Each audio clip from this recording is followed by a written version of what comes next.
Boa noite a você aí do outro lado, começando mais um saldo do dia. Hoje, dia 24 de maio de 2021, foi um dia de descompressão das tensões que estavam presentes no mercado financeiro mundial, ao menos por hoje. Nessa segunda-feira, aquele fantasma desse bom problema, é bom lembrar um bom problema, de uma inflação um pouquinho mais alta nos Estados Unidos, afinal de contas, sinalizaria uma aceleração de crescimento ainda mais alta também do que se pensava por lá. Esse problema que pode antecipar o fim dos estímulos ou a diminuição dos estímulos nos Estados Unidos foi colocado de lado.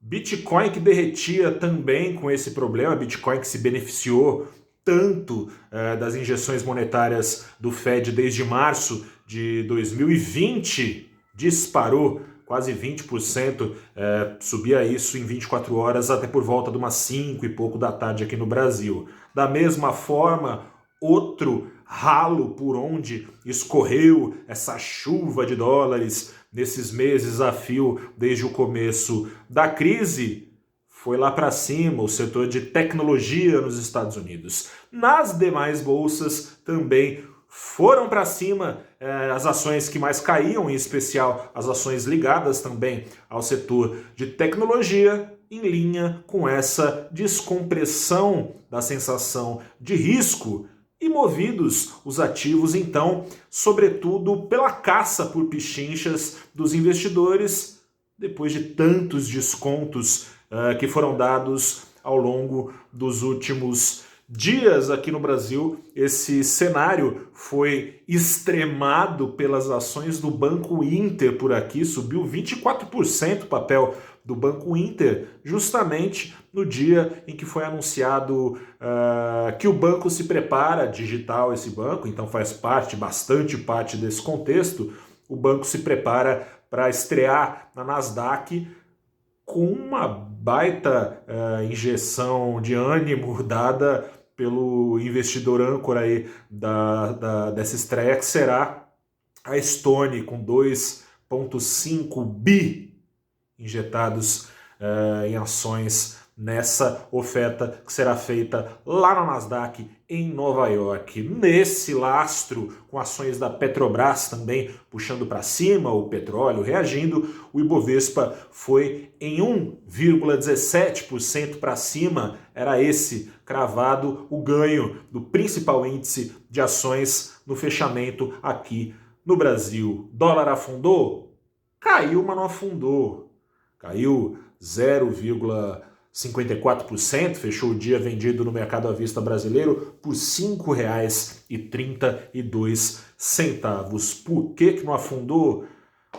O Brasil não é uma ilha, está exposto aos fluxos internacionais, mas tem a sua própria dinâmica que conteve a valorização do real, porque, afinal de contas, se há preocupações que saíram um pouco da frente nessa sessão, nutridas essas preocupações pelo exterior, o Brasil anda com as suas próprias pernas em termos de riscos. Um dos riscos presentes na sessão foi o risco inflacionário, como demonstrado pelas pontas mais curtas da curva futura de juros, esperando, quem sabe, uma Selic ainda mais alta do que se esperava, porque a inflação projetada e refletida na pesquisa Focus toda segunda-feira, nesta segunda-feira, uma pesquisa feita pelo Banco Central com cerca de 100 casas de análise, bancos, instituições do mercado, essa projeção foi para cima para 5,24% em 12 meses,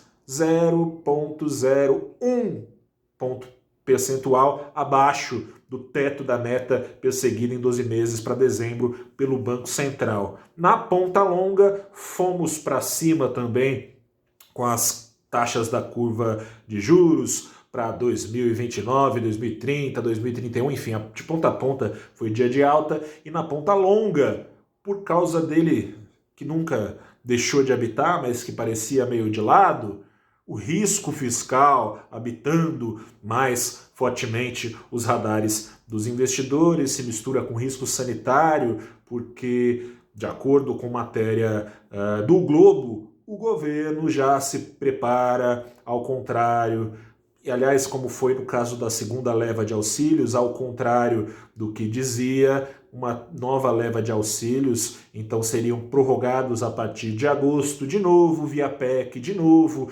dando um jeitinho para furar o teto de gastos, sem que, embora a prática seja essa, legalmente o governo seja acusado de crime de responsabilidade. Jeitinho dado ou não, tornado legal ou não, representa maior endividamento do governo, que aumenta, na prática, em português claro, os riscos de calote na dívida e torna, então, maior o prêmio exigido por investidores para emprestar dinheiro para o governo, comprando títulos do Tesouro Nacional. Além disso, a gente vê uma situação eleitoral antecipada, aumentando os riscos ou a sensação de risco entre os investidores de que descambe o governo para mais gastos. Tivemos no fim de semana de novo o presidente Jair Bolsonaro dando mostras de campanha eleitoral antecipada pela entrada do ex-presidente Luiz Inácio Lula da Silva no jogo político, que também na visão do mercado também não preza exatamente pelas contas públicas em grande saúde. Então, essa polarização, palavrinha aí que você já deve estar cansado de ouvir, essa polarização no radar do mercado vai trazendo temores, no caso mais prático, de que o governo atual descambe para uma linha mais populista. O populismo também é outra palavrinha que você, se já não convive no noticiário, vai conviver daqui em diante cada vez mais o risco populismo, então, entrando nos radares. O presidente Bolsonaro tem prometido um novo Bolsa Família, o Paulo Guedes, ministro da Economia, que afiançava um maior alinhamento à austeridade fiscal, no fim de semana deu entrevista falando que se foi antecipada a eleição, nas palavras dele, vamos para o ataque. Falou também Bolsa Família antecipado, mas ao mesmo tempo tem esse auxílio prorrogado que empurraria Bolsa Família, que estaria planejado para agosto, para Deus sabe quando. Então tá tudo muito complicado, tá tudo meio esquisito. Investidor aqui no Brasil tenso em relação à cena fiscal, cena sanitária, que agrava e aumenta a possibilidade de fato desses auxílios novos surgirem a partir de agosto. Outras duas palavrinhas, e essas talvez sejam as mais preocupantes, talvez não as mais preocupantes: terceira onda. Esse risco está cada vez mais entrando no radar e fazendo parte da conversa entre fazedores de preço do mercado, entre gestores, analistas e economistas-chefe. Foi assim nessa manhã, em mais um programa Abrindo os Trabalhos. Te convido, se não assistiu, a assistir, dê um pulo no nosso canal no YouTube, toda segunda-feira ao vivo, às 8h30 da manhã. Nessa segunda-feira foram recebidos por mim lá o Augusto Lange, ele é gestor long short da Anel Investimentos. Um papo também que tivemos com a Marcela Maciel, ela é do time de gestores da Arx Investimentos, ambos preocupados com a inflação nos Estados Unidos e muito mais por causa da cena local. Não estivesse a cena local tão adversa e tão preocupante, essa preocupação, que não seria desprezível, seria um pouco menor. Grande abraço a você, uma boa semana, a pandemia não acabou. Se cuide. Até a próxima e tchau.